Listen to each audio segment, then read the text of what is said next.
bienvenue. Je suis ravie de vous retrouver pour l'édition de ce vendredi 1er avril 2022. Le Burundi est le seul pays qui n'a pas encore revu à la hausse le prix du carburant suite au conflit russo-ukrainien, selon le président de la République. Évariste Ndayishimiye explique que c'est le résultat des efforts faits par le gouvernement. Vous aurez les précisions. Que faire pour diminuer les statistiques des ménages burundais qui utilisent les combustibles solides?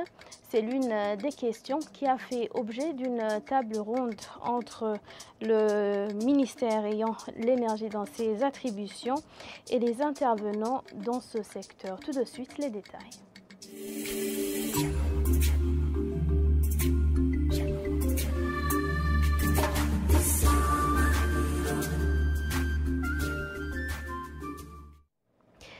Encore une fois, bienvenue. 99% des ménages burundais utilisent encore les combustibles solides. Ces chiffres ont été fournis lors d'une table ronde du ministère de l'Hydraulique, de l'Énergie et des Mines, ainsi que les intervenants dans le domaine de l'énergie propre au Burundi ce vendredi. Quelques recommandations ont été émises, notamment la sensibilisation sur les avantages de l'utilisation des foyers améliorés sur l'économie et bien entendu sur la préservation de l'environnement. Armel Moutori.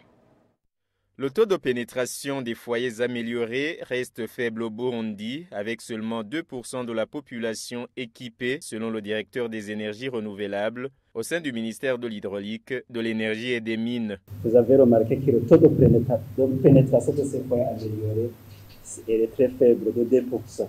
Donc nous sommes à un stade embryonnaire.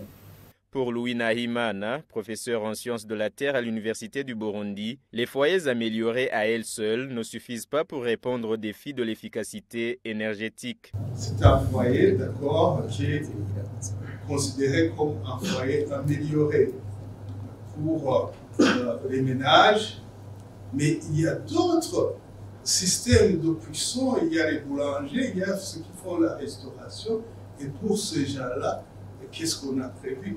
Donc il faut faire de la recherche. L'autre défi est que l'on coupe plus d'arbres que l'on en plante, une menace pour l'environnement au Burundi, selon l'un des participants à cette table ronde. Les études nous montrent que sur le couvert forestier dont nous disposons, nous exploitons 9% des arbres, au moment où nous n'en plantons que 7%. Donc le rapport est déficitaire. Les mêmes études montrent que la ville de Bujumbura et celle de Gitega consomment à elles seules plus de 100 000 tonnes de charbon par an.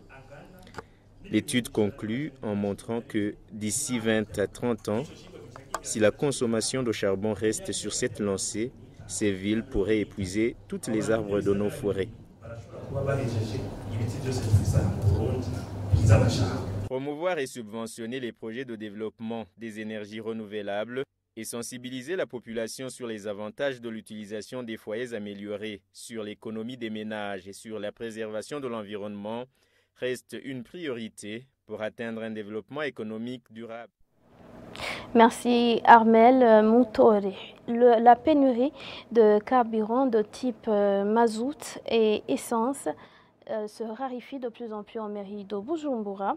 Certaines stations affirment passer 2 jours, voire 3, sans en avoir. C'est notamment les stations Delta à l'avenue Mosso en mairie de Bujumbura et Oilex à Nyakabiga en commune Mukaza.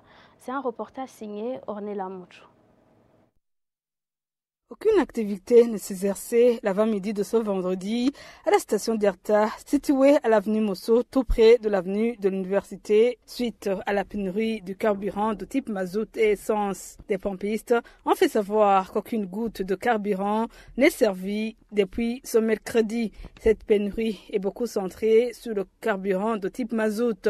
Toujours en commune Mukaza, cette pénurie s'observe à la station Oilex Nyakabiga. Le gérant fait savoir que d'habitude, il recevait à peu près 25 000 litres de carburant, mais qu'actuellement, c'est juste 5 000 litres par semaine. Comme vous l'avez vu, il n'y a pas de carburant ici à la station. Auparavant, nous recevions 5 000 litres par exemple dans 2 jours, mais aujourd'hui, nous ne recevons que 5 000 litres dans une semaine. C'est presque tout le type de carburant parce qu'il n'y a pas même le gazoil, il n'y a pas même d'essence. On demande au gouvernement et aussi à la ministre de l'Énergie et des Mines pour qu'ils puissent vraiment trouver la solution à ces problèmes-là concernant le carburant. Thierry Yamoulemier, conducteur de taxi-voiture, dit être étonné de cette situation, même après la hausse des prix des carburants. Ce problème s'observe depuis longtemps, avant même la hausse du prix du carburant. Même aujourd'hui qu'on a monté le prix, cela pose toujours problème. L'une des stations où ils étaient en train de servir ce carburant, à la nouvelle station Interpétrole de Djabé, à l'avenue du peuple Murundi, des longues files d'attente arrivaient tout près du bar communément appelé Chenekumutwe. Cette persistance de pénurie s'observe même avant la hausse du prix de carburant, c'est-à-dire avant le 27 janvier 2022.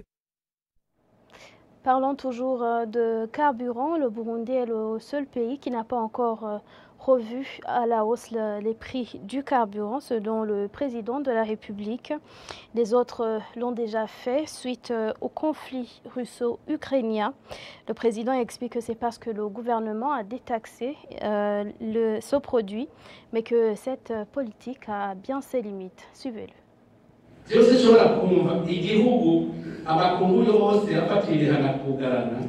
Moi, je ne comprends même pas comment le Burundi était sous sanction depuis 2015, mais que c'est là où le prix du carburant restait bas. La situation qui prévaut en Ukraine a fait que même les grandes puissances européennes doublent les prix du carburant. Mais nous tenons toujours alors que nous sommes démunis. Dans la région, les prix de tous les produits ont monté, mais nous tenons toujours.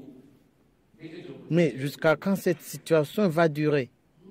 Là, les analystes doivent en tirer une leçon puisque nous avons tous le même marché d'importation. Nous avons essayé de détaxer le carburant, mais nous n'en pouvons rien. Là, les analystes doivent savoir interpréter la situation de ce qui se passe dans le monde et en tirer la conclusion.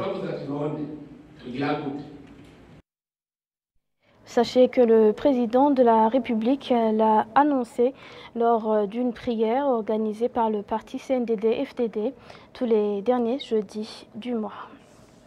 En page internationale, la Russie accuse l'Ukraine d'avoir attaqué un dépôt de pétrole sur son territoire.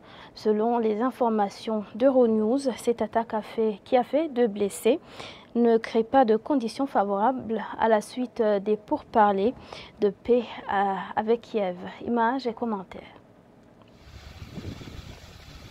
Selon le Kremlin, l'attaque à Belgorod ne crée pas de conditions favorables à la poursuite des pourparlers de paix avec Kiev. Un responsable régional russe accuse Kiev d'avoir attaqué par hélicoptère un dépôt de pétrole dans cette ville située à une quarantaine de kilomètres de la frontière avec l'Ukraine. Vyacheslav Gladkov indique que 2 personnes ont été blessées et que les pompiers tentaient ce vendredi matin d'éteindre les flammes. Si l'attaque était confirmée par les autorités ukrainiennes, il s'agirait de la première frappe de Kiev en Russie et constituerait une preuve que le conflit s'exporte. Belgorod est situé à 80 km de Kharkiv, grande ville ukrainienne en proie à de violentes attaques russes. Plus tôt dans la semaine, des explosions avaient aussi eu lieu, cette fois dans un entrepôt de munitions de l'armée russe, mais les causes de l'incident étaient contestées. Voilà, c'est la fin de ce journal. Merci à vous de l'avoir suivi. Nos émissions continuent à la RTI. À demain pour une nouvelle actualité.